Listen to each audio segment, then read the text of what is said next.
भारत के युवा बेरोजगारी की मार झेल रहे हैं, वहीं देश की जनता महंगाई से परेशान है। अंतर्राष्ट्रीय संस्थानों की रिपोर्ट में जो खुलासे हुए हैं, उन्होंने सबको चौंका दिया है।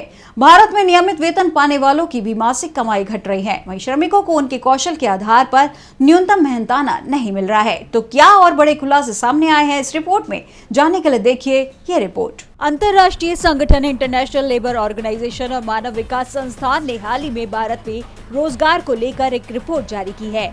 इस नई इंडिया एम्प्लॉयमेंट रिपोर्ट 2024 में भारत में बेरोजगारी की बढ़ती समस्या और रोजगार प्राप्त युवाओं की भी समस्या पर डिटेल में बात की गई है और बड़े ही चौंकाने वाले खुलासे सामने आए हैं।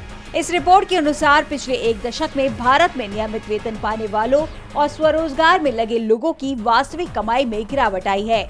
ये रिपोर्ट सरकारी आंकड़ों के आधार पर बनाई गई है, जिसमें वास्तविक कमाई का आकलन महंगाई यानी मुद्रास्फीति के आधार पर किया गया है।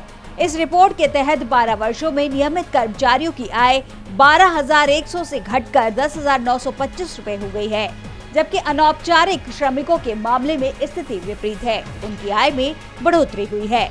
इसका मतलब है कि देश में रोजगार की गुणवत्ता घट गई है, रोजगार की स्थिरता पर संकट बढ़ गया है।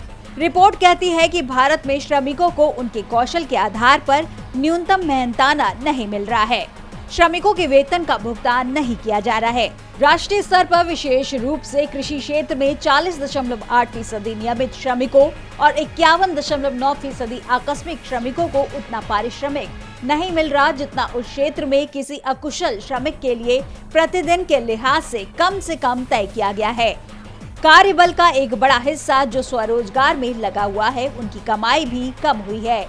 इनकी वास्तविक कमाई में सालाना 0.8% की गिरावट आई है। इस रिपोर्ट के जारी होने के बाद देश में रोजगारी की समस्या को लेकर सरकार की नीतियों पर सवाल गंभीर हो गए हैं। डीवी लाइव की रिपोर्ट।